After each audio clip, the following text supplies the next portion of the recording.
Get back! The bridge is gone! There's nothing we can do! The rescue chief shouted, rain slicing sideways across his face. The floodwater churned beneath them, brown and furious, dragging whole trees through the valley. Somewhere downstream, a woman's voice tore through the noise, high and thin. "My daughter! Please! She's in the car!" No one moved. The current was too strong.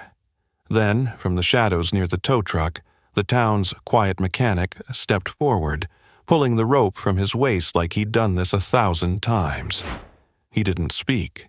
He just looked at the bridge, then at the terrified mother, and dove headfirst into the river. By the way, where are you watching from? Tell me in the comments below. What no one knew was that the man disappearing beneath the water wasn't just another volunteer.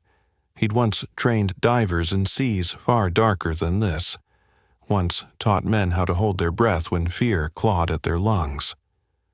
But he hadn't touched the water in 5 years, not since the day he lost everything it ever carried away from him. And before this storm was over, that same water would deliver back a truth he'd buried with his daughter's name. He rose from the current minutes later, dragging the woman and her little girl to the embankment. Their cries faded into the chaos around them, but he didn't hear them. He was staring at the girl's tiny hand gripping his jacket, her lips forming a single word that made his blood freeze. Lila. The same name carved into the stone he visited every Sunday. He didn't say a word. He just wrapped the child in his coat and handed her to the paramedics. Hours earlier, before the flood sirens, he'd been at his garage. Just him, a cracked radio, and the sound of rain hitting metal. The air had smelled of grease and rust. Old photos of a smiling 6-year-old sat pinned above the workbench, their edges curled from years of guilt and weather. When the emergency broadcast cut in, he didn't hesitate. He switched off the light, grabbed his diving gear, and walked into the storm. He wasn't supposed to lead rescues anymore. The last time he'd tried, it ended with a body bag and a letter from a hospital that called it unavoidable loss. He'd left the Navy after that, moved to this mountain town where no one asked questions, fixing other people's engines while his own heart stayed broken. But tonight, as the river swelled, something in him cracked open. Maybe it was the mother's scream. Maybe it was the way the world sounded the moment before you went under. Silent, heavy, absolute. He moved like muscle memory, tying knots without thought, his hands sure even when the ground trembled. The other volunteers didn't recognize what they were seeing. They thought he was reckless. He was anything but. Every breath, every motion was controlled, deliberate, like a man who'd memorized how to die and decided not to. When he finally pulled them free, the floodlights caught his face. Calm, soaked, expressionless. He looked at the mother just long enough to make sure she was breathing, then turned back to the water. Something still pulled at him there, something unfinished.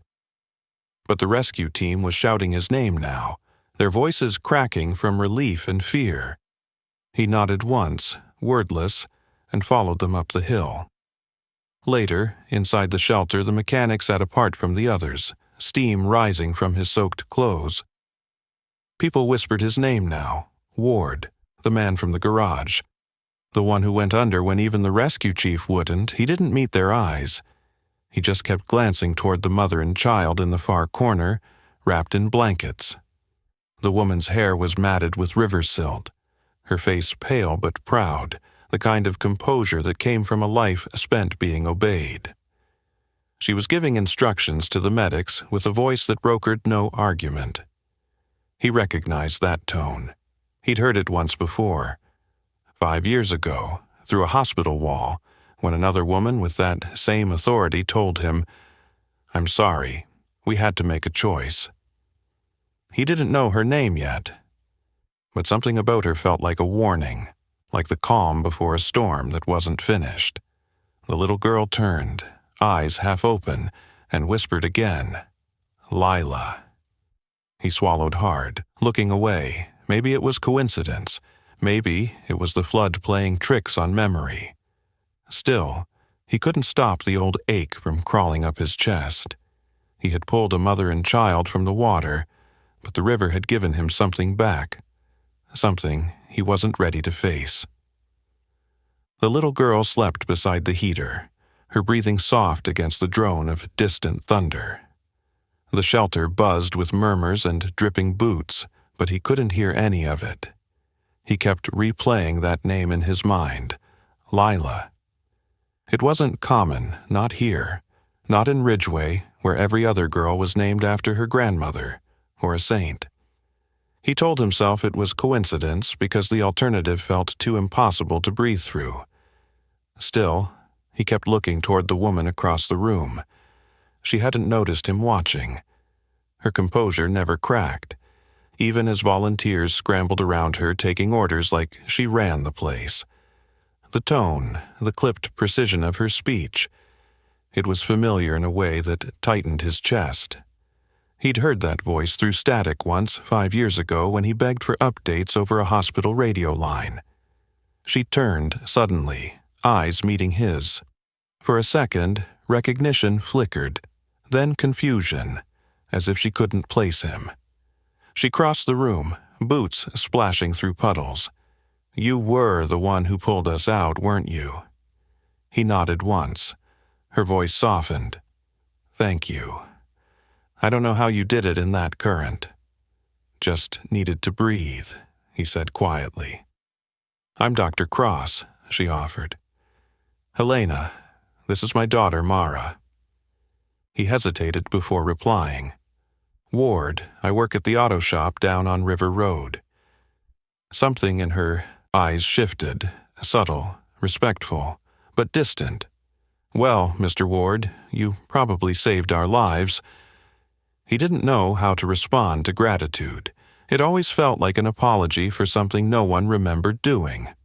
So he just nodded, pretending to focus on his soaked gloves. The wind pushed against the shelter walls and the lights flickered. The paramedic shouted that the river had taken out another bridge. The town was cut off now. He could see fear ripple across faces. The kind of fear that comes when people realize no one's coming for them. Helena was already organizing the relief effort, her calm turning brittle as conditions worsened. She divided supplies, ordered generators tested, and coordinated first aid. But every command betrayed a thin tremor underneath, like she needed control more than anyone else needed saving.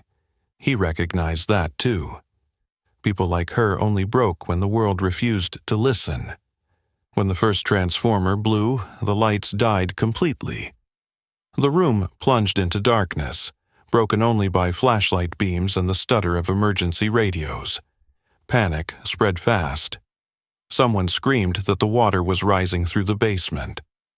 A volunteer stumbled into the main hall, shoes soaked. "The pumps are gone," he yelled.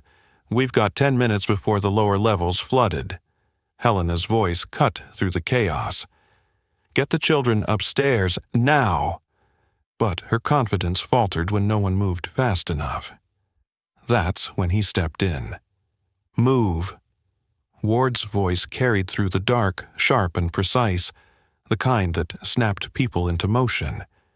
He grabbed a flashlight, directing traffic toward the stairwell. His calm was absolute, even as water began licking through the floorboards. "Keep the kids together. 2 lines. Don't run," he said, tone steady like he was calling cadence. Helena looked at him, really looked at him, for the first time. There was no hesitation in his movements, no panic in his breathing. It wasn't luck that had carried her through the river earlier, it was training.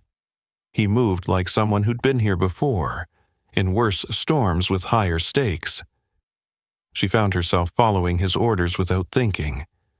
They reached the stairwell landing where a backup generator sat buzzing faintly. Ward crouched, examining the fuel line. "It's leaking," he muttered. "If this goes, you lose light, heat, everything." "Can you fix it?" she asked, almost whispering. He didn't look up. "If I couldn't, you'd already know." In 5 minutes, the lights flickered back to life. The shelter erupted in shaky applause. Helena stared, stunned, as he tightened the final bolt, his expression unchanged. "You were military," she said quietly. It wasn't a question. He paused, wiping his hands. "Used to be." Her voice softened. "You shouldn't be doing this alone." "I'm not." He nodded toward the volunteers climbing the stairs. "They're learning. Fast." For the first time since the flood began, she smiled. Just a flicker of it, tired but genuine. Yet beneath the gratitude, something else stirred, something unspoken that neither could name. He turned away before it could linger. Outside, thunder rolled again, deeper this time, followed by the unmistakable crack of a tree splitting. The sound echoed through the valley, and moments later, water began seeping through the doors once more. The rescue chief radioed in, "The dam upstream's unstable. We've got another surge coming." Panic reignited. Helena's composure vanished completely. "We can't hold everyone here," she said.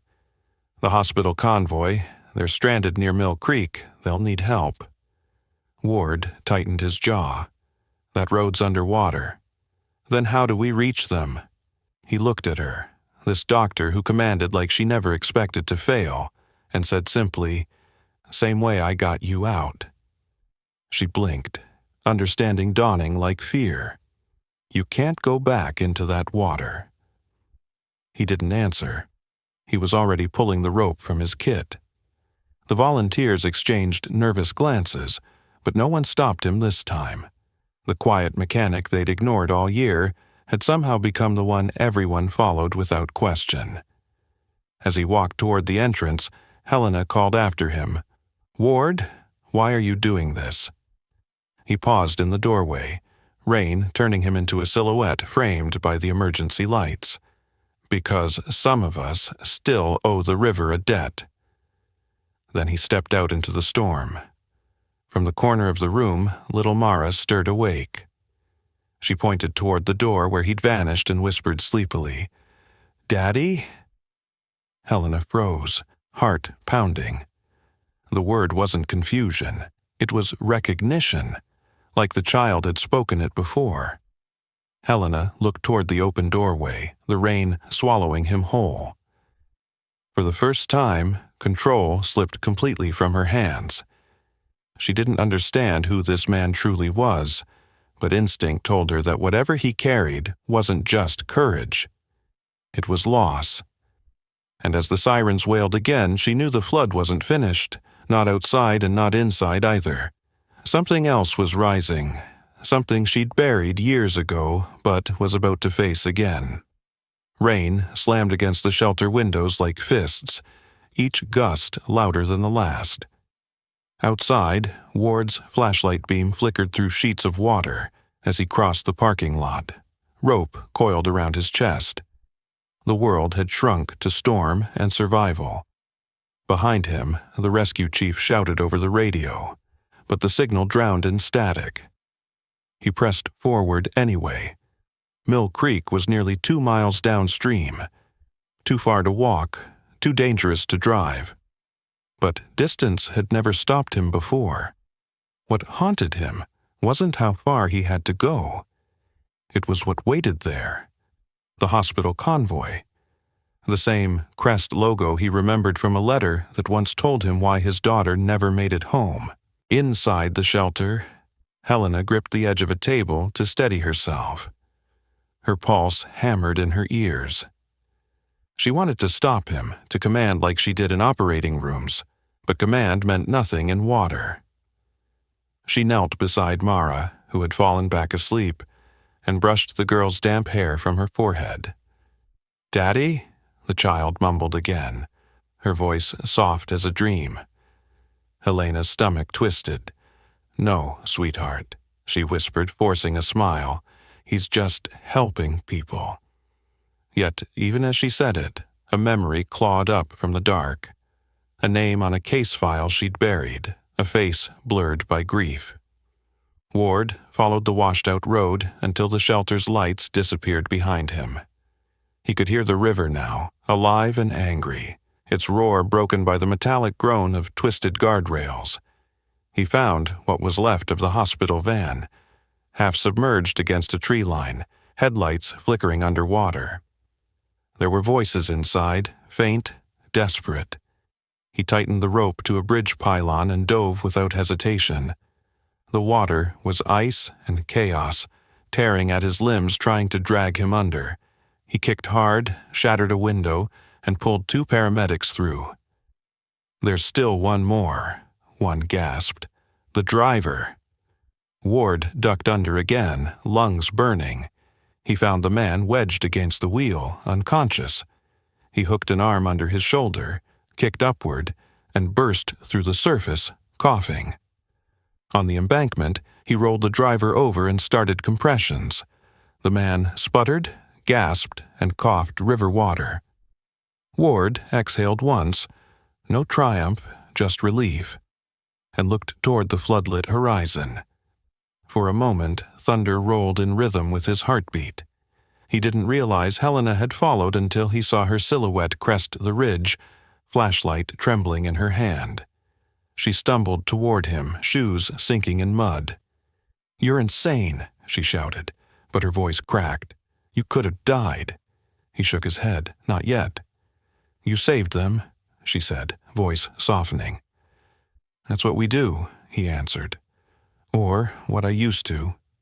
She froze on that line. Used to. There was something in the way he said it, like a confession he didn't mean to give. "You were Navy, weren't you?" she asked. "Once." "Rescue diver?" He didn't answer. The look he gave her said enough. They hauled the survivors back to the truck and started for the shelter. The rain had slowed, but the river hissed like it was whispering something only he could hear. As they drove, Helena watched him from the passenger seat. His focus never wavered, hands steady on the wheel despite the trembling world outside. She wanted to ask why he risked everything for strangers, but she could already feel the answer, because loss had left him nothing else to lose. At the shelter, the rescued medics were rushed inside. Cheers rose as people realized more lives had been saved, but Ward didn't stop to bask in it. He leaned against a wall near the doorway, breathing hard, water pooling at his boots. The adrenaline was fading now, leaving only exhaustion and the heavy silence of memory. Helena approached, hesitant. "You should rest," she said. He shook his head. "There's still a second surge coming. The dam hasn't stabilized." Her brow furrowed. "You've been tracking the hydrology reports?"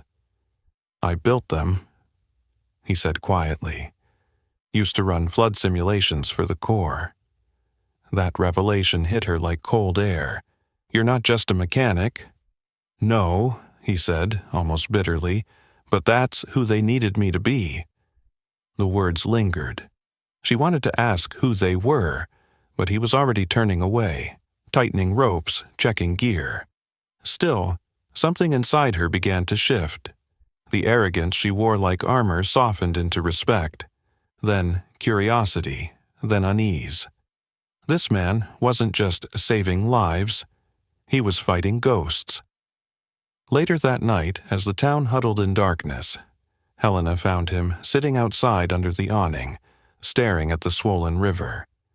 She brought him coffee from the emergency rations, lukewarm but real. "You keep watching it," she said. He nodded. "It doesn't forgive easily." "Neither do people," she murmured. He looked at her then, eyes unreadable. "You'd be surprised." Lightning flashed behind them, white and merciless, revealing his tattoo just for an instant. Letters inked across his wrist. Lila Ward, 2019. Helena's breath hitched. She recognized it immediately, the same name etched on a chart she'd once signed. The same night another flood had taken out the hospital's backup power. That night, she'd chosen between two patients, an infant with failing lungs and a child in cardiac arrest. One had lived, the other hadn't. The one who hadn't was Lila Ward. The coffee slipped from her hand, splashing between them. He turned, startled. She opened her mouth but couldn't speak. He saw the horror in her eyes, the kind that only comes when memory hits too late. For a second, neither moved. Rain pattered through the awning holes, tapping against metal like a clock counting down. Then he looked away, jaw tight. "Get some rest, Doctor," he said quietly. She wanted to apologize, to explain, but her throat closed. The man who'd saved her life had every right to hate her, and yet he hadn't said her name. Maybe he didn't remember her face. Maybe fate was giving her one night's grace before the truth drowned them both. She watched him stand, sling his jacket over his shoulder, and disappear again into the rain, as if the storm itself was easier company than the past rising between them. Helena didn't sleep. The rhythmic hammer of rain on the shelter roof merged with her pulse until she couldn't tell which was louder. She sat near Mara, pretending to read reports by flashlight while her mind played back the tattoo she'd seen on his wrist. Lila Ward, 2019. The letters glowed. Behind her eyes, carved not in ink but in gilt. That name had haunted her for 5 years, the name of the little girl she couldn't save, the case that had ended her pediatric career and buried her under administrative work she called atonement. And now, impossibly, the father she'd once faced across a hospital hallway had pulled her and her daughter from the flood. Outside, Ward moved along the perimeter with a lantern, checking sandbags and runoff trenches. The water had receded slightly, leaving the air thick with silt and gasoline.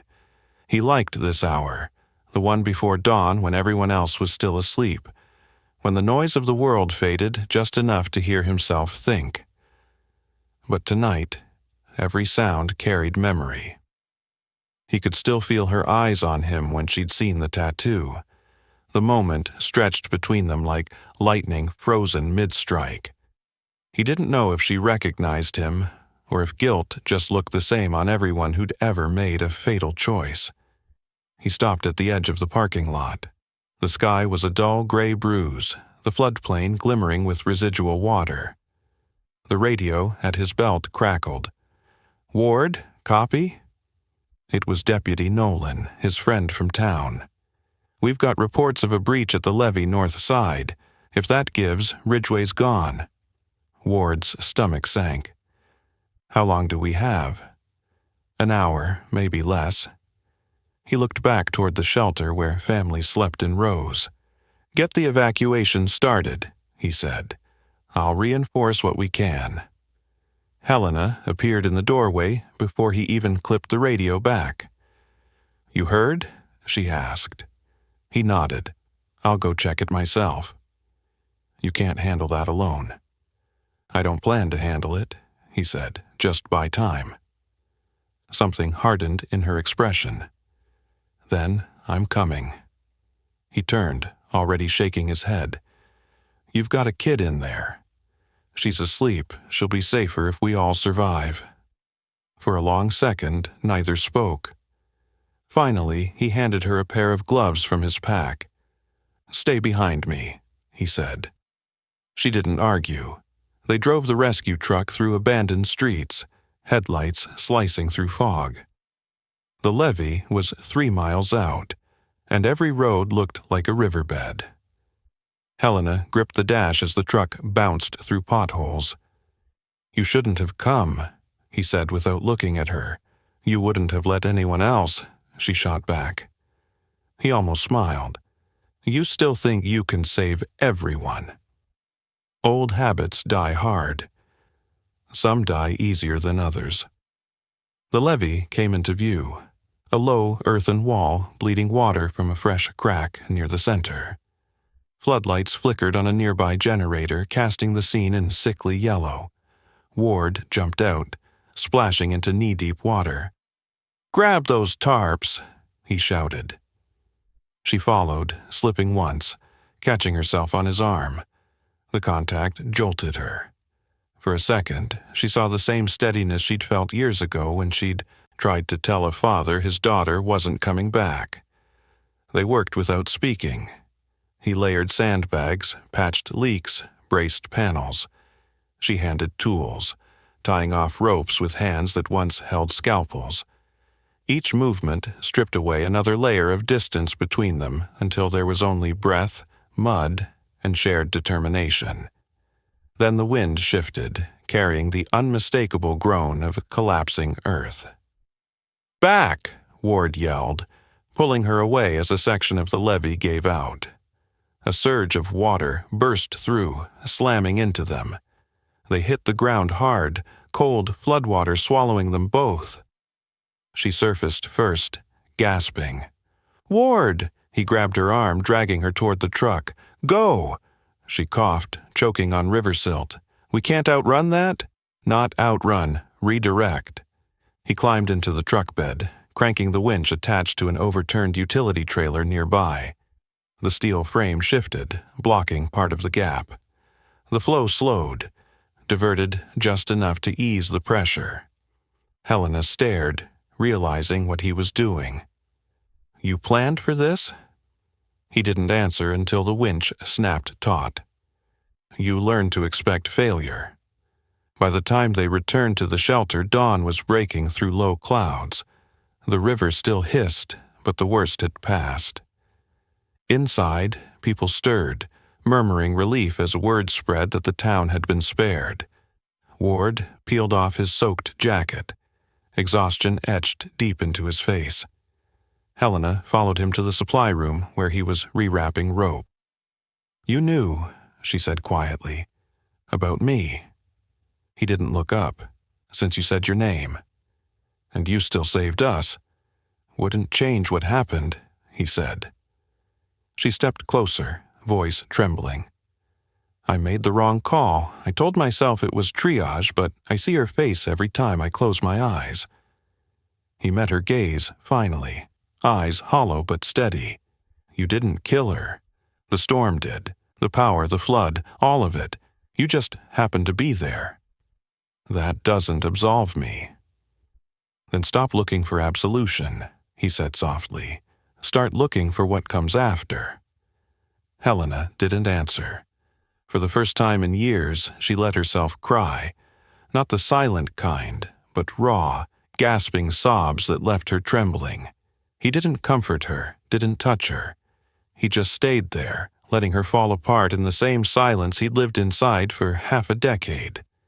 When she finally looked up, his expression hadn't changed, but something in the air between them had. It wasn't forgiveness yet, but it was the first step toward it. Outside, the clouds finally broke, letting sunlight spill over Ridgeway.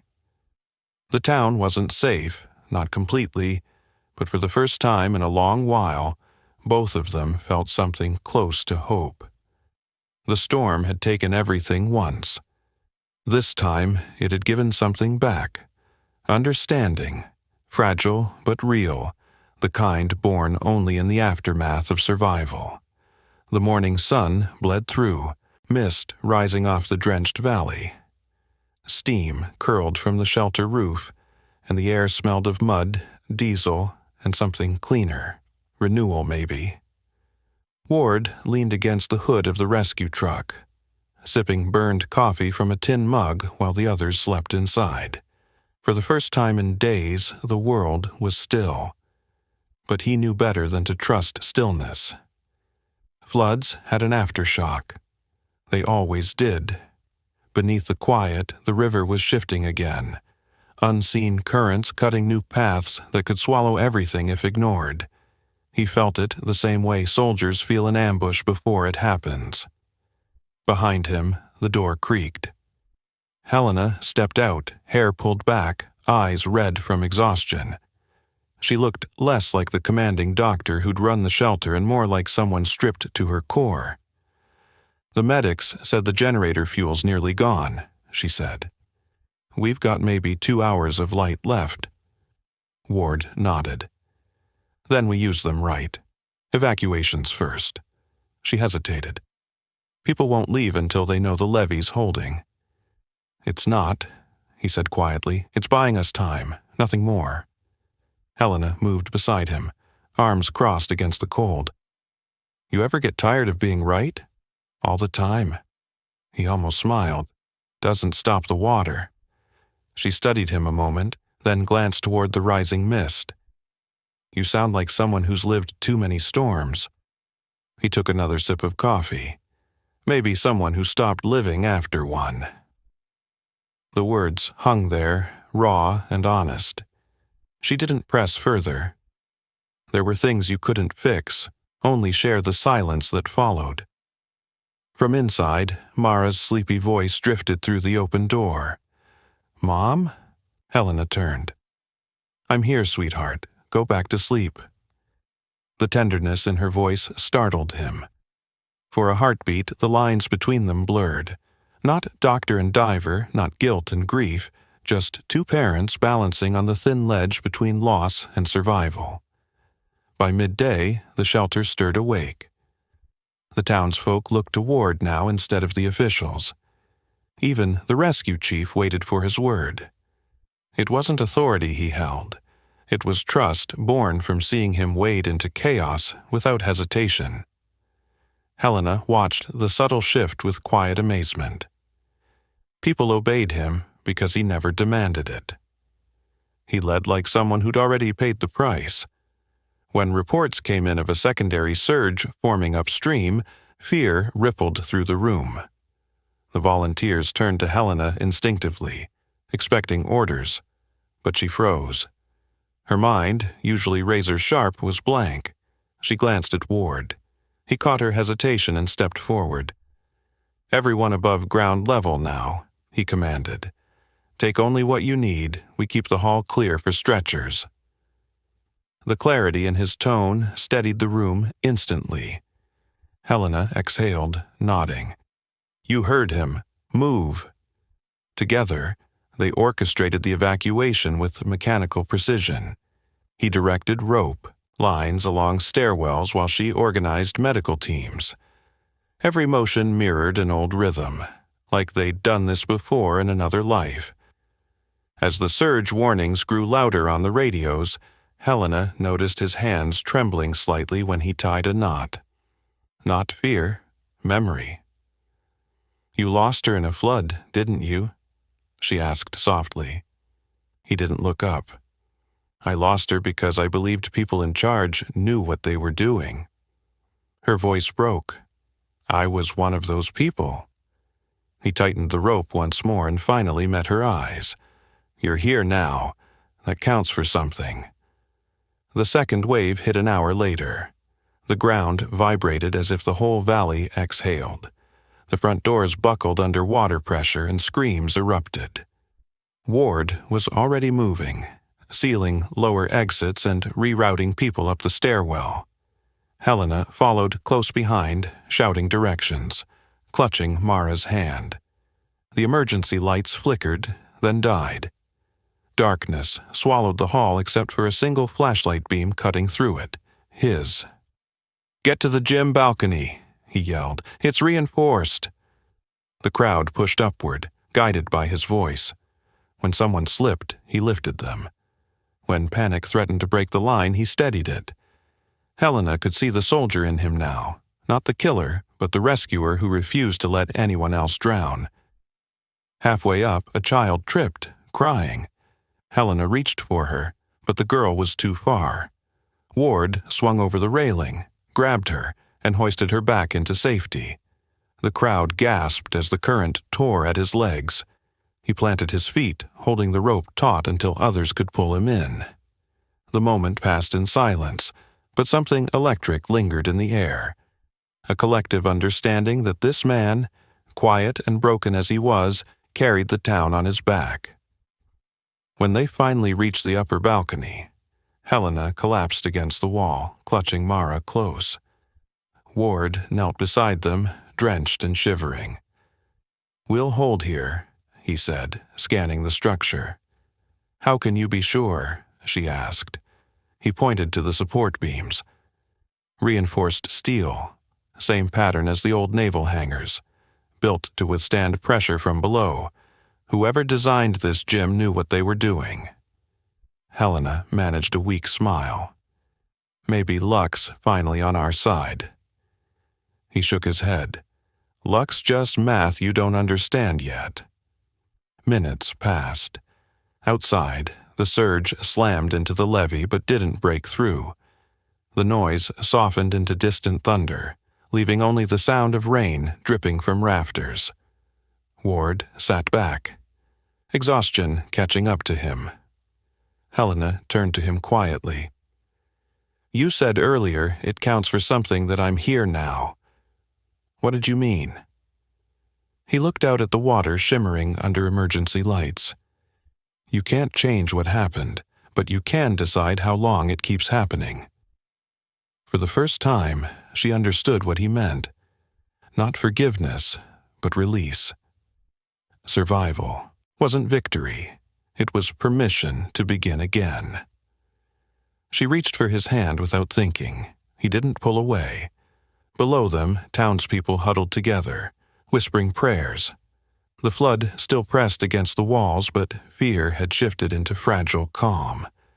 The doctor and the mechanic sat side by side, two halves of the same wound, waiting for the next sound, either the all clear or the collapse. Yet, for the first time, they weren't waiting alone.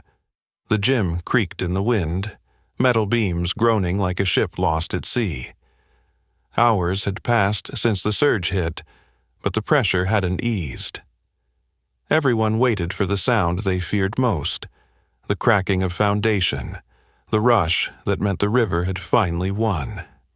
Helena sat against the wall, Mara asleep in her lap, while Ward moved methodically along the upper balcony, checking seams and bolts. Every motion was quiet, purposeful. He wasn't praying.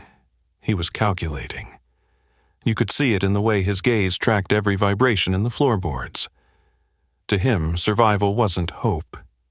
It was geometry. When Helena's flashlight caught his face, she saw exhaustion carved deep beneath his calm. "You haven't rested," she said. "Can't," he replied without turning. "Water's still rising under the gym floor." Her voice trembled. "If it gives out, then we move to the roof. And after that?" He met her eyes. "There is no after that." She swallowed hard, clutching her daughter closer.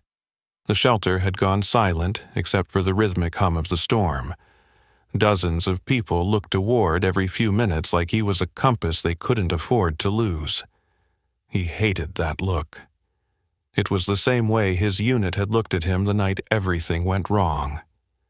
He rubbed the tattoo on his wrist, feeling the water-dried ink, and forced the memory back where it belonged, buried. Helena stood slowly, stepping toward him. "You can't carry all of this yourself." He gave a faint smirk. "Funny, I thought that's exactly what you do." Her expression faltered. "Not anymore." He studied her, uncertain whether to believe that. "You always have to fix it, don't you?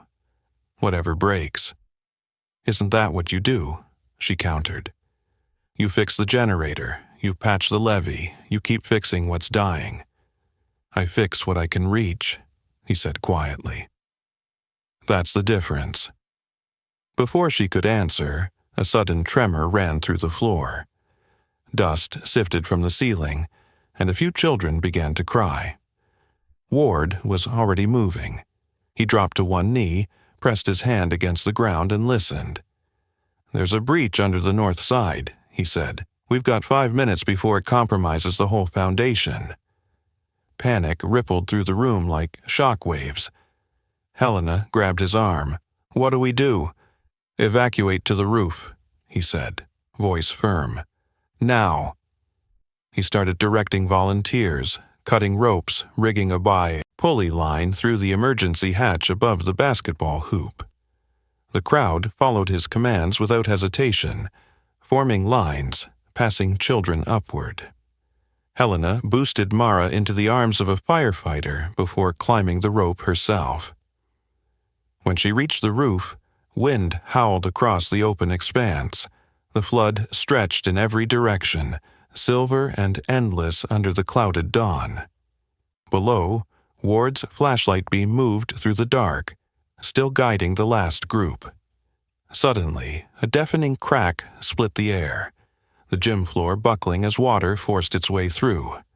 A wave surged upward, sweeping debris across the court. "Ward!" Helena screamed.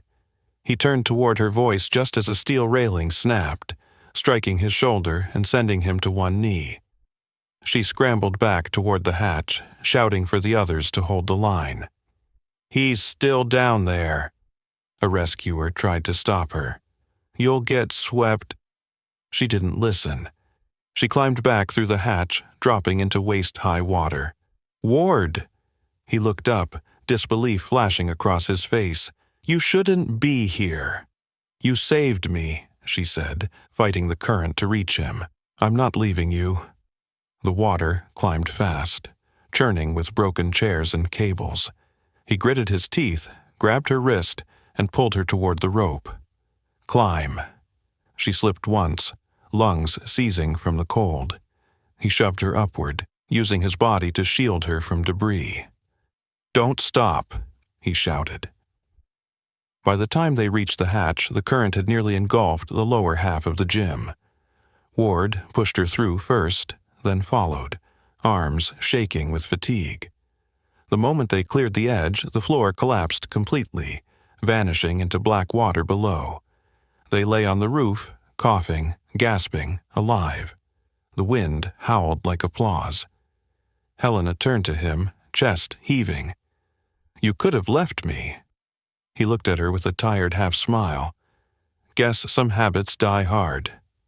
Lightning flashed, illuminating his face, blood trickling from a cut on his temple, eyes sharp despite exhaustion.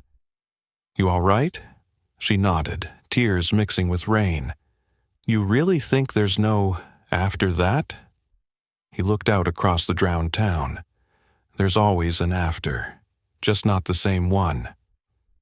The survivors huddled together beneath a tarp, rain still falling in thin sheets. Mara curled between her mother's arms, whispering softly in her sleep. Helena leaned close to Ward. "She keeps saying the same thing when she dreams," she murmured. "Your daughter's name." "Lila." He stiffened. "She said it before," he whispered. "She's never met her," Helena said, voice breaking. "I told her that name once, years ago. I named her middle name after the girl I couldn't save. I thought it would help me remember. Now I think it was never mine to use." Ward's breath caught. He looked at the child sleeping beside her, the same age Lila would have been. For a moment, the grief he'd carried like armor cracked. "You named your daughter after mine?" "I named her after the only child I ever lost," she whispered. He turned away, staring into the gray horizon where the river met the clouds. The storm was dying, but its echo lingered, a reminder that not everything broken stayed that way. Helena reached for his hand. This time, he didn't pull back. The world beneath them was still fragile, soaked and trembling. Yet somehow, in that quiet between thunder, they found the smallest space to breathe again. The crisis hadn't ended, it had just changed shape. Now, it wasn't about the water rising outside, but about what had been drowning inside them all along. They stayed like that until sunrise burned through the mist, a pale gold slicing across the floodplain. The river shimmered in the light, no longer roaring but whispering, soft, distant, almost forgiving. The morning after the storm smelled of smoke and wet cedar. From the gym roof, the world below looked bruised. Fields turned to lakes, cars resting like toys on rooftops. Helicopters thumped overhead, dropping aid packages onto patches of high ground.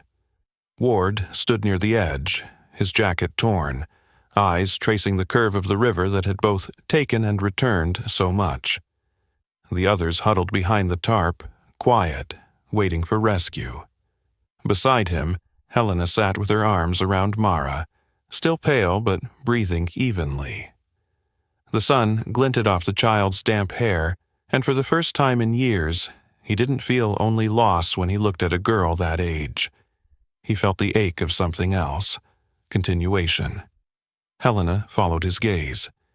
"You're thinking about her," she said softly. "Always," he admitted. "It's strange. I used to hate this river. Thought if I ignored it long enough it'd forget me. But water doesn't forget." She nodded, understanding. "Neither do we." A helicopter circled, then veered off toward the valley. Rescue would take hours. The levee held for now, but Ward knew it was temporary. "We'll have to climb down once it's safe," he said. "Help the others rebuild the shelter." Helena's voice was gentle. "You mean, lead them again?" He gave a dry chuckle. "I'm not leading anyone, just fixing what's broken." "Maybe that's what leadership really is," she said. "The quiet kind." He turned to her then, expression unreadable.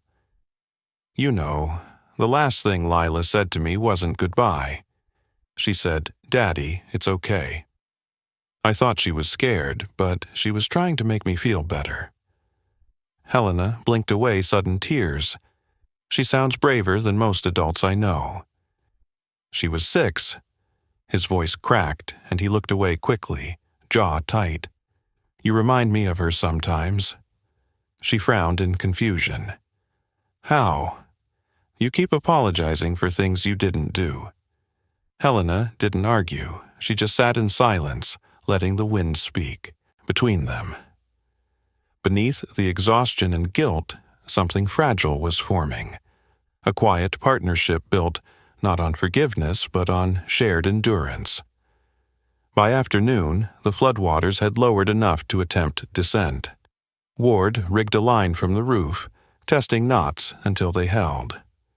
"I'll go first," he said. "Make sure the structure's stable." Helena stopped him. "You're injured. Let me." He smiled faintly. "You forget, Doctor. I'm built for falling." He lowered himself slowly, boots finding purchase on wet concrete. The air smelled of mold and rust. When he reached the ground, he signaled up. One by one, survivors followed. Helena came last, lowering Mara in a harness Ward had improvised from rope and a tarp. When her feet touched the pavement, she exhaled shakily. "You do this too well," she said. "Habit. Or muscle memory." He hesitated. "Same thing, maybe." They waded through knee-deep water toward the shelter's remains. The interior was unrecognizable. Mud-streaked walls, overturned cots, medical kits floating like ghosts. Helena walked in slow circles, taking it all in. "It's strange," she murmured. "After every disaster, the air feels hollow, like it's holding its breath for what comes next." Ward nodded. "It's waiting for people to decide what they'll become after." Mara tugged at her mother's sleeve, pointing at a row of soaked photographs pinned to a bulletin board. Most were ruined, faces bled away by water, but one survived, a picture of children in hospital gowns holding stuffed animals, smiling. Helena froze. "That's St. Catherine's," she whispered. "The pediatric wing, my old unit." She reached out, fingers trembling. The photo was dated 2019. In the front row was Lila Ward. Ward stepped beside her. The image hit like a wave. His daughter's shy smile, the same dimple that Mara had. He felt something shift deep inside, a release that wasn't forgiveness but understanding. "She looks happy," he said quietly. "She was," Helena answered, voice breaking. "She wasn't afraid that night. I remember her holding another child's hand, telling her to breathe." She gave calm to everyone else while we fought to keep her alive. He looked at her. You were there until the end? Yes, Helena whispered. I never left the room. That truth broke something open between them. For years, he'd imagined his daughter dying alone.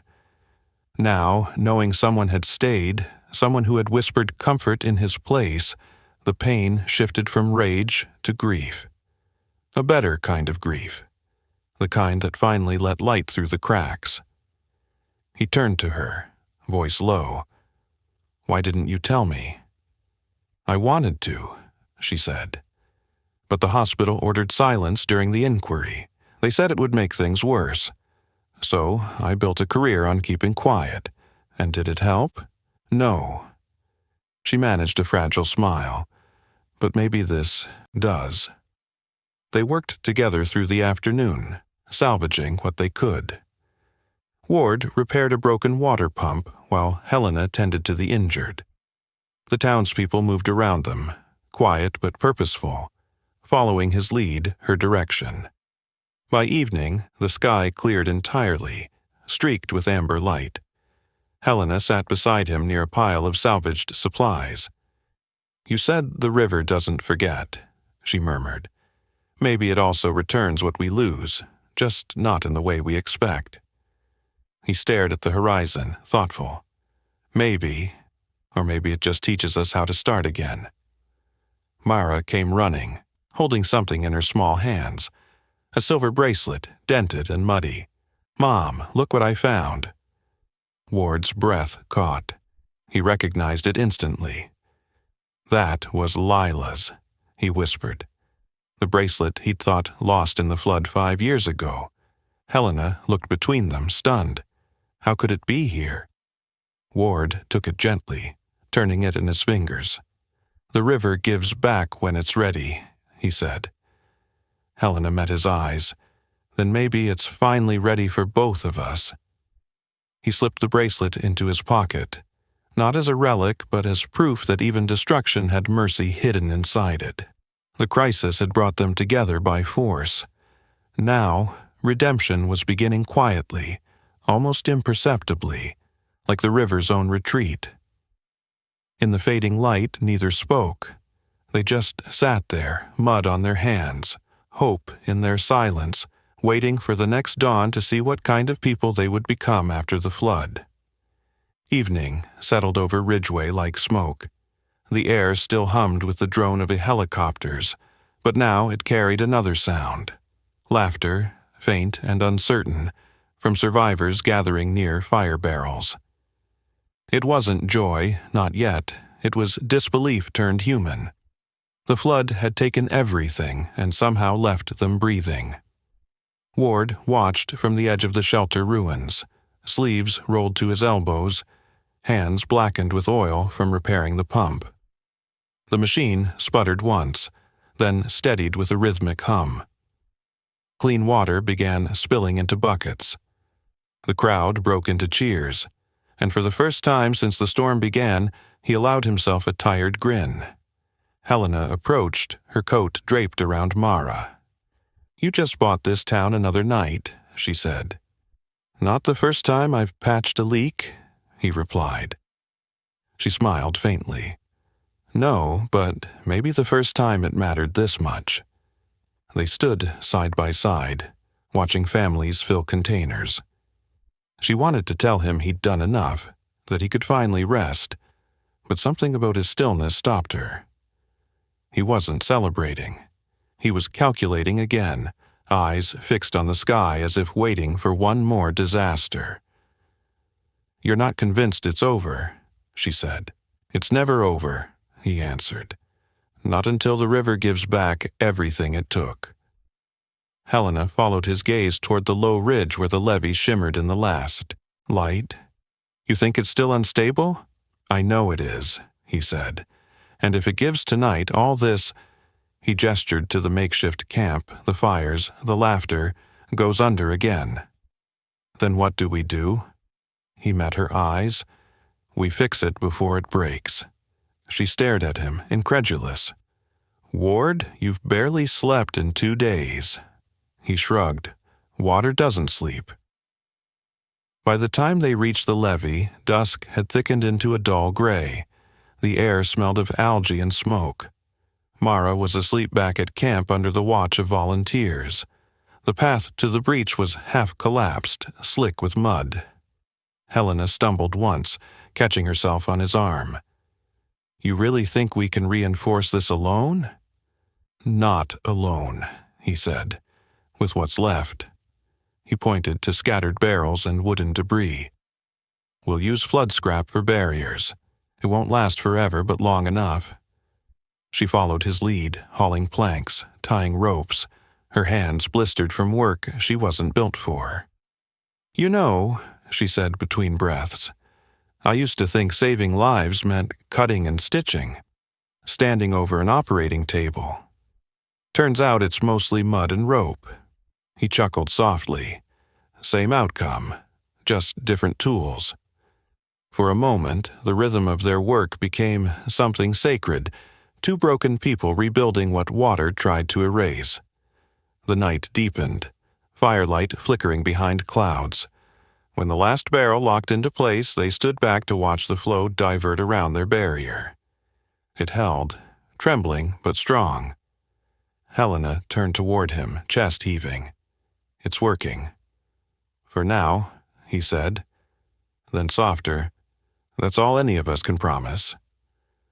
Lightning flashed far off in the mountains, a faint reminder that nature wasn't finished testing them. The wind carried the smell of rain again, distant but coming. "We should get back," Helena said, "in a minute." Ward walked to the edge of the levee, staring into the black water below. The reflection of his flashlight rippled across the current, and for an instant he thought he saw a face in the surface, a child's, smiling faintly before dissolving into ripples. He blinked hard. Maybe it was exhaustion, maybe memory. Either way, he whispered, "It's okay," just as she once had to him. Helena touched his shoulder. "What did you say?" he exhaled. "Nothing, just letting her go." They started back toward camp, boots sinking into the soft ground. Behind them, the river whispered against the barrels, relentless but contained. Helena watched him from the corner of her eye, the way his shoulders eased for the first time, the way he looked less like a man running from ghosts and more like one walking toward the next sunrise. "You could stay, you know," she said quietly. "Ridgway needs someone like you." He glanced at her. "You've got that handled." "I'm not sure I do." "Then we'll figure it out," he said simply. When they reached the shelter, the campfire glow washed over them, warm and alive. Mara stirred awake and ran to her mother, then hesitated before turning to Ward. "You fixed the water?" she asked sleepily. "Something like that," he said, kneeling. She smiled and handed him a folded piece of paper, her drawing, done in smudged pencil. 3 stick figures stood on a wavy blue line, one big, one small, one in between. Over them she'd written, "Us." Helena's throat tightened. "She draws everything she wants to remember," she said softly. Ward looked at the paper for a long moment. "Then make sure she keeps this one," he said. He handed it back gently, and something in his voice carried finality, not distance but peace. Later, when most of the town slept, Helena found him sitting near the pump, staring at the bracelet on his wrist. "I was wrong," she said quietly, "about water giving back what it took. It doesn't return what's lost, it returns what we need to move on." He smiled faintly. "And what do you need?" She hesitated. "Forgiveness. For me and for you." He met her eyes. "Then take it. You've already earned it." She reached out and closed his hand over the bracelet, their fingers brushing. The storm had broken more than buildings. It had broken open the space between them. For the first time, that space wasn't filled with guilt, but something lighter, something that might survive even the next flood. Hit subscribe, because what happens next will restore your faith in humanity. The night didn't stay quiet for long. Sometime after midnight, thunder rolled again, low and deliberate, like the sky was clearing its throat. Ward opened his eyes instantly. He'd been sitting upright against a stack of crates, half asleep, boots still on. The air felt heavier, the kind of weight that came before rain. Around him, the camp stirred. Restless, uneasy. A gust of wind swept through, scattering ash from the dying fire. He stood, scanning the horizon.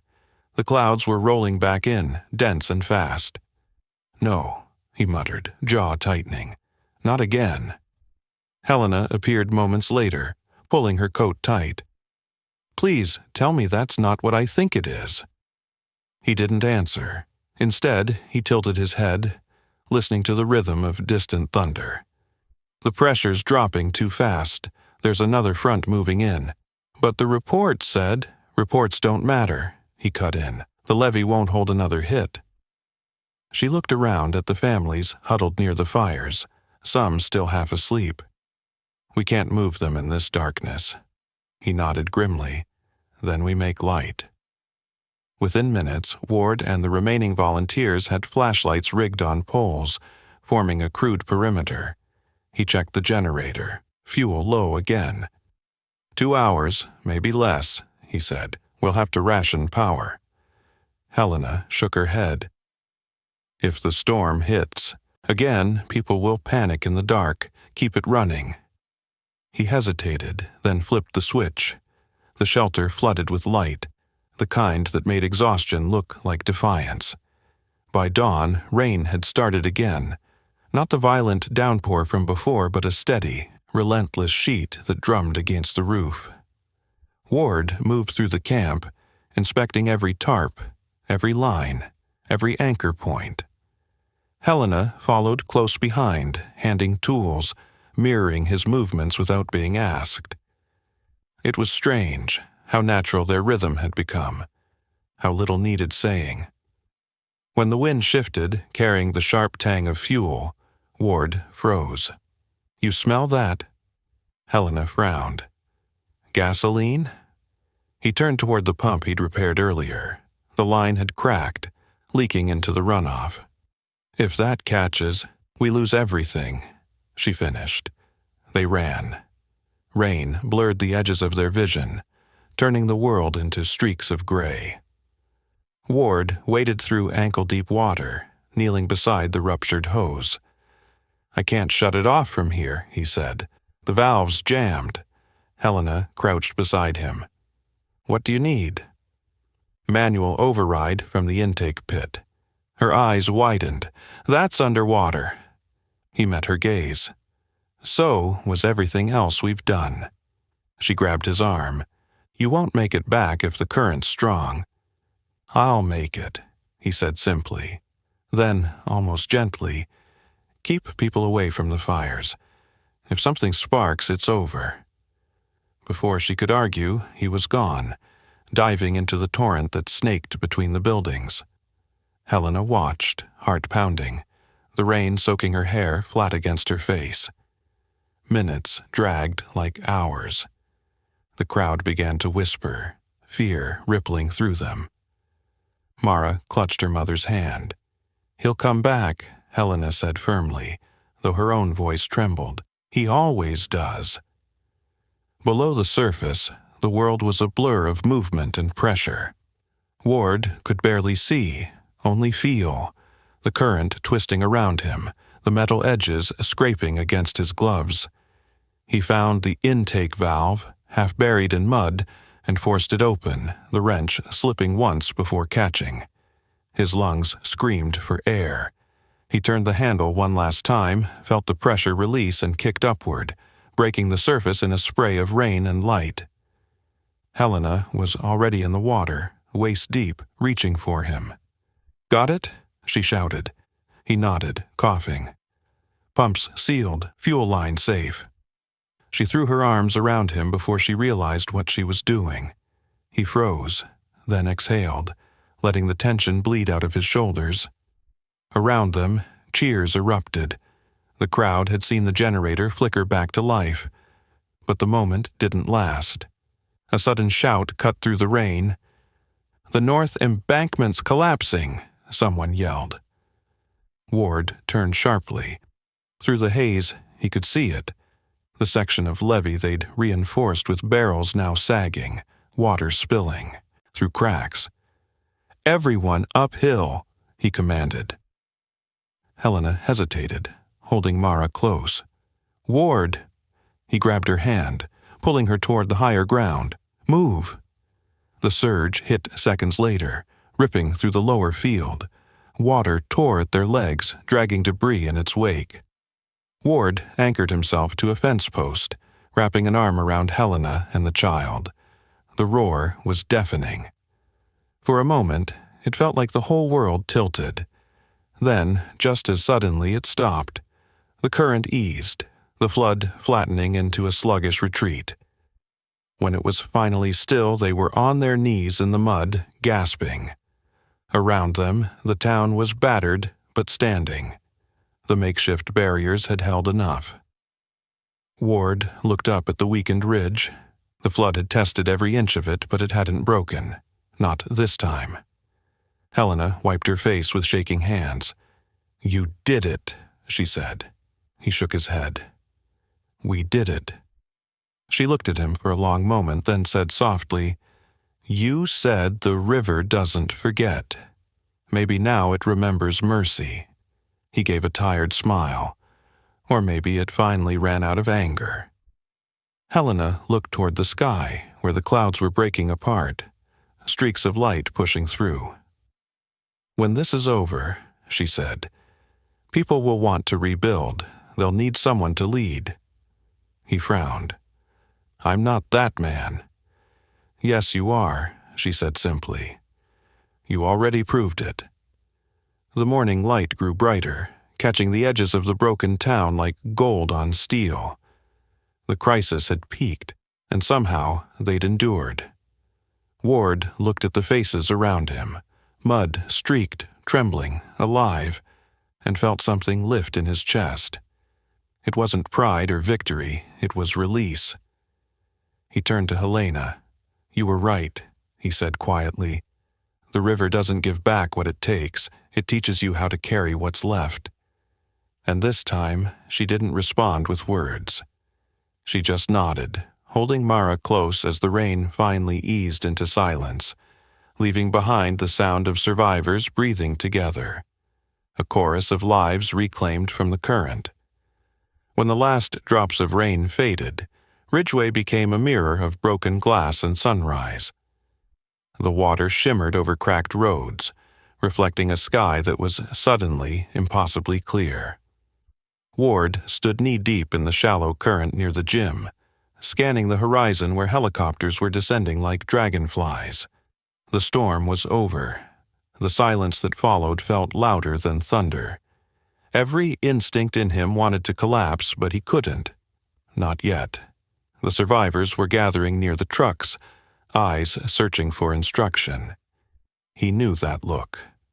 It was the same one his men had worn the day after the ambush, when no one knew what came next. Helena joined him, a wool blanket draped around her shoulders. Mara clung to her leg, rubbing her sleepy eyes. "They're waiting for you," Helena said quietly. He didn't move. "They don't need me now." "Yes, they do. They just don't know how to ask." Ward exhaled slowly, watching the helicopter rotors slice through mist. "I was never good at speeches." "Then don't make one," she said. "Just tell them what comes next." He nodded, walked toward the group, and climbed onto the truck bed. The crowd fell silent. Faces turned up, farmers, shopkeepers, nurses, all exhausted but alive. "You already did the hardest part," he said, voice low but steady. "You held the line. Now we start again. One brick, one field, one day at a time." Someone called out, "What if the river rises again?" Ward looked toward the horizon. "Then we'll rise faster." A ripple of laughter broke through the fatigue, soft and genuine. It wasn't triumph, it was survival's strange relief. He climbed down, meeting Helena's eyes. "You'll handle the rebuilding committee," he said. "Under whose orders?" she teased. "Yours," he said, smiling faintly. "You're better at people." "I'm better with broken things," she replied. He glanced around. That's all people are. By midday, helicopters began airlifting the wounded. Ward refused the medic who offered to check his shoulder. "Others first," he said. Helena shook her head but didn't argue. She could see it in him, the same stubbornness she'd once mistaken for indifference. But now she understood. It wasn't that he couldn't stop saving people. It was that stopping meant he'd have to feel everything he'd buried. When the final transport lifted away, the camp grew quiet again. The floodwater receded inch by inch, leaving behind the smell of earth and gasoline. Helena stood beside him, watching the reflection of the sun ripple on the wet ground. "You ever think you'd see a day like this?" she asked. "No," he admitted, "but I always hoped I'd earn it." She smiled faintly. "You did more than that." He didn't respond. Instead, he reached into his pocket and pulled out the dented silver bracelet. The metal was still cold, but the engraving had caught the light. Lila Ward, 2019. He held it out to her. "You kept her name alive when I couldn't."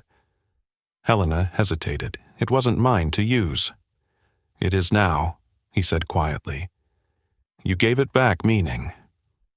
She looked at the bracelet for a long moment, then clasped it around her wrist. "I'll keep it," she said. "For both of them." The sound of footsteps drew their attention. Deputy Nolan approached, mud caked up to his knees. "We've got something," he said, holding out a small waterproof case. "Found it lodged near the intake pit. Looks military." Ward frowned, taking it. He wiped away dirt until the faded label emerged, Nav Spec Resc Unit 11. His old division. Inside was a soaked photo, edges curled, showing his team in uniform. Lila stood in the middle, a child in borrowed gear, beaming. The sight hit him like a punch and a breath all at once. "I thought this was gone," he whispered.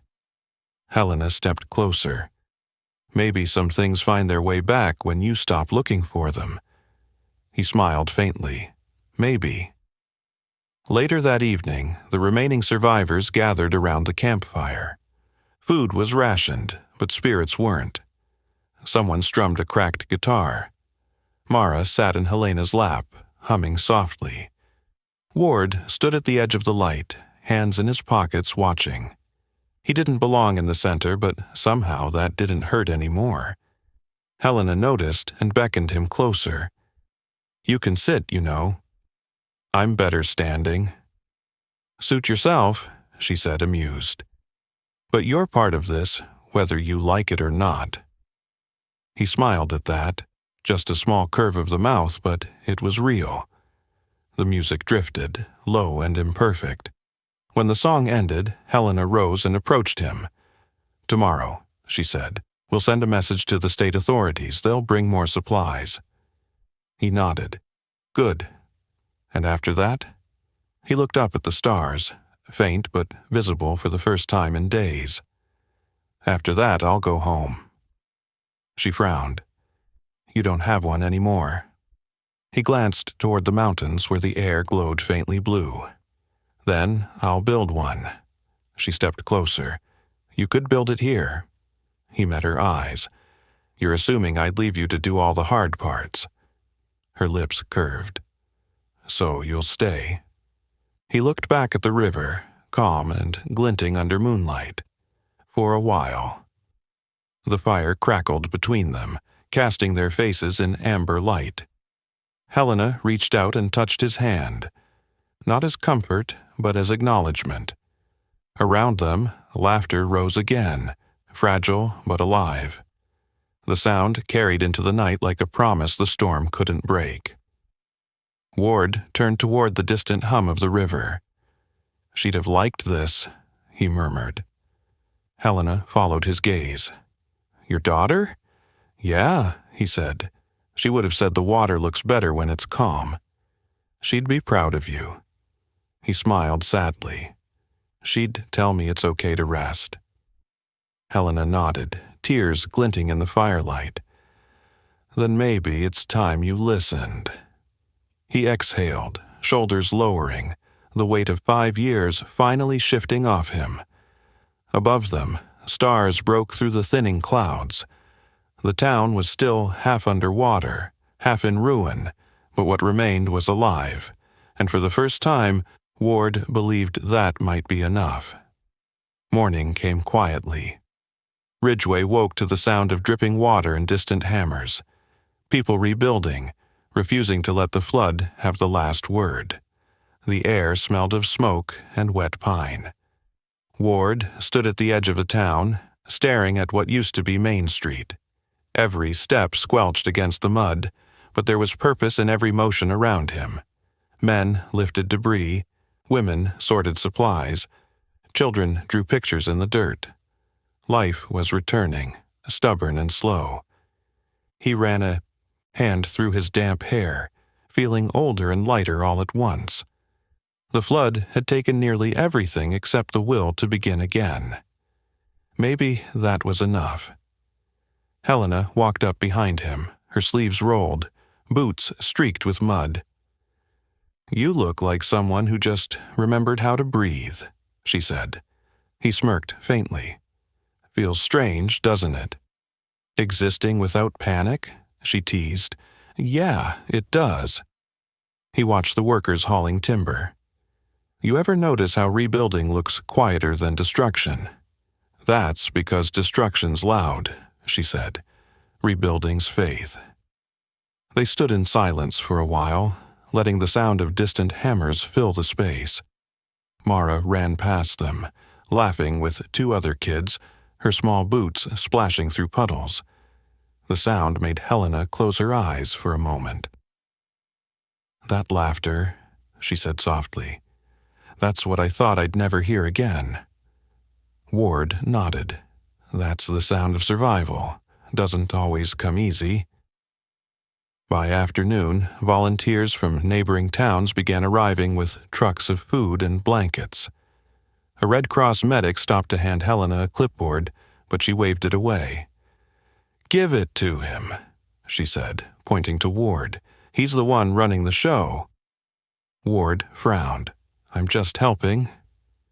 The medic smiled. "Yeah, that's what leaders always say." Helena caught the flicker of embarrassment in his eyes. She leaned closer. "You can fight storms, command strangers, and pull people from death, but you can't take credit, can you?" "Credit's for people who want to be remembered," he said. "I just want peace." "Peace doesn't come from hiding," she countered. "You taught me that." He didn't answer. Instead, he turned toward the horizon, where the river curved behind the trees. The water looked calm now, soft even. He almost didn't recognize it. "You ever think it's strange," he said quietly, "how the same thing that destroyed us ended up saving us?" Helena followed his gaze. "That's what time does. It turns chaos into meaning if you let it." Later, as the sun began to sink, a convoy of trucks rolled through the mud, their lights slicing through the mist. The lead vehicle stopped beside the old gym. A man stepped out. Gray uniform, state insignia on his chest. "We've been briefed," he said briskly. "We'll take over distribution. You two, are you the coordinators?" Helena started to reply, but Ward cut in. "She is. I'm just a mechanic." The officer looked at him oddly, then nodded. "Understood. You've done good work here." When the man walked away, Helena turned to him, half amused. "Just a mechanic?" He shrugged. "Simpler that way." "Ward," she said softly. You can't spend your life shrinking from who you were. The world already tried to take enough from you. He met her eyes, weary but kind. And yet, somehow, you keep giving it back. That night, the town gathered again near the fire barrels. This time, it wasn't to wait out fear, but to mark survival. Someone had found an old guitar, and music drifted across the square. Helena stood beside him, her face glowing in the firelight. Tomorrow, I'm drafting plans for the new clinic, she said. We'll need a name for it. He raised an eyebrow. You already have one in mind. She smiled, nodding toward him. The Lila Ward Foundation, for child trauma and flood relief. He froze, the air catching in his chest. Helena. It's not about guilt anymore, she said gently. It's about legacy, about what comes after. He looked away, eyes glistening. You don't owe me that. I owe her, she said simply. For every child I couldn't save, I'll save 10 more in her name. For the first time, he couldn't find words. He just reached for her hand, the silence between them saying everything language couldn't. The firelight reflected off the silver bracelet on her wrist, the one that had survived 2 floods, 2 lives, and every truth in between.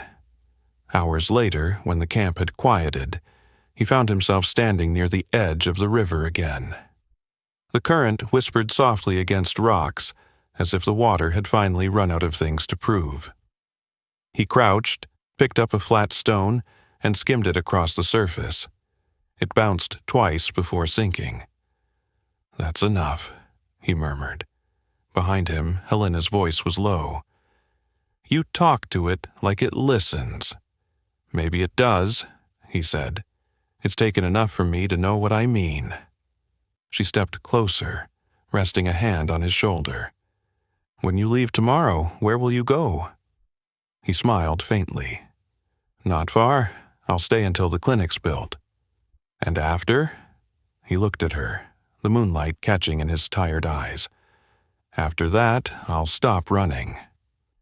She nodded, understanding without asking more. They stood together, the river murmuring like an old friend. The water, once merciless, now seemed gentle, almost protective.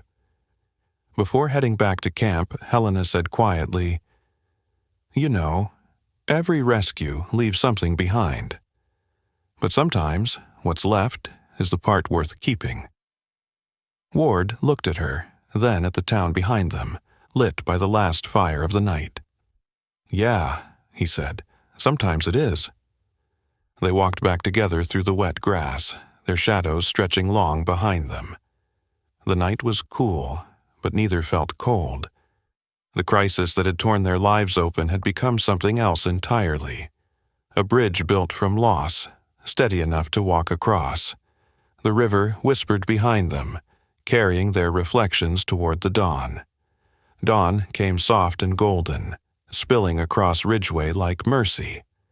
The floodwaters had retreated overnight, leaving behind mud-streaked roads and scattered debris that glimmered under the new light. Ward woke before anyone else, as always. The camp still slept. The volunteers curled under tarps, Helena and Mara wrapped together near the fading fire. He stood quietly, listening to the sound of birds for the first time in days. They'd come back, tentative and bright, as if testing whether the world was ready for song again. He walked toward the river. Its surface was calm now, smooth and glassy, reflecting the blue sky above. He crouched and dipped his hand in the water. Cold, alive. We made it, he murmured. The current whispered back, carrying fragments of branches and silt downstream, reminders of what had passed, of what no one could erase. For 5 years he'd hated this water, cursed its name in silence. Now, watching it glide past without rage, he realized he'd spent his life fighting something that was only ever trying to move forward. Helena's voice broke the stillness behind him. "You're up early." He smiled faintly. "Couldn't sleep." "Me neither." She stepped beside him, pulling her coat tighter. "They're breaking down the tents today. The convoy leaves at noon." "I know." "Are you going with them?" she asked carefully. He shook his head. "Not yet." She studied him for a moment. "You said you'd stop running after the clinic was built." He nodded toward the half-finished frame that stood near the schoolyard, wood beams reaching toward the sun. "It's not done yet." Helena smiled softly. "Then I guess neither of us is leaving." They walked together through the quiet streets. Workers were already setting up scaffolding, their laughter faint but real. Helena moved like someone finally free from old ghosts. Ward watched her direct volunteers with calm authority, clipboard in one hand, coffee in the other. She caught his gaze and said, "You could help, you know, unless you're planning to stand there and brood all morning." He smirked. "Brooding's my specialty." "Not anymore," she said. "You're the reason they're still here." By midday, the clinic's outer wall stood complete. Children painted the foundation stones in bright colors, drawing hearts and handprints. Helena joined them, dipping Mara's small hand in red paint and pressing it against the wood. "There," she said. "Now she'll always be part of it." Ward knelt beside them, brushing dirt from the edge of the sign they'd hung. "The Lila Ward Foundation." The letters gleamed under the sun. He traced them once with his thumb, feeling something inside him settle into place. Helena looked at him. "You okay?" "Yeah," he said quietly. "I think I finally am." In the afternoon, a small ceremony took shape. The townspeople gathered around the new building, their clothes clean but worn, their faces proud. Helena stood on the steps, thanking the volunteers, her voice steady. Then she turned to Ward. "You should say something," she said. He shook his head, uncomfortable. "You're the doctor. You're the reason we're here." The crowd waited. He sighed, rubbed the back of his neck, and stepped forward. "I'm not much for speeches," he began. "But I've learned something these past days. You can't rebuild a town by fighting the river. You rebuild it by flowing with it, by trusting that even the things that hurt you most might one day carry you somewhere worth standing." There was a long silence, then soft applause that grew louder until it filled the street. Ward stepped back, embarrassed, but Helena's smile made it easier to stay still. For a moment, under that sunlight, everything felt right. When the crowd dispersed, Helena handed him a folded letter. "From the hospital board," she said. "They want me back." He studied her face. "You going?" She shook her head. "Not yet. I've got a town to heal." He nodded slowly. "You're good at that." "So are you." Mara ran up then, holding a small wooden boat she'd carved with the help of one of the carpenters. "Look," she said proudly. "It floats." She set it gently in a puddle, watching it drift toward the gutter. "Where's it going?" she asked. Ward crouched beside her. "Wherever the water takes it." "Will it come back?" He smiled. "Maybe someday." Helena watched them, something luminous in her eyes. "She's starting to look up to you," she said. "Then I'd better earn it," he replied. As evening fell, the sky turned gold and violet. The floodlights flickered on over the clinic, and the new sign gleamed brighter than before. Ward stood at the riverbank again, Helena beside him, both silent for a long while. "You ever think about what happens after this?" she asked. "Yeah," he said, "but I'm done predicting the current. I'll just follow it." Helena smiled. "You sound like someone who finally forgave himself." He looked at her. "Maybe I did. Or maybe I just stopped trying to rewrite the storm." They stayed there until the sun disappeared, the world finally quiet. When Helena and Mara turned to leave, Ward stayed behind for one last moment. He unhooked the dog tag from around his neck, the one he'd worn since the Navy, and placed it on a smooth stone by the water's edge. "Thank you," he whispered, to the river, to fate, to the girl whose name had never left him. Then he walked back toward the lights of the clinic, where laughter and life had already begun again. Subscribe and don't miss our next story.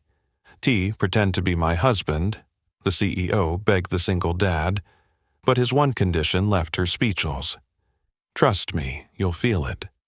And tell me in the comments, what injustice should we tackle next?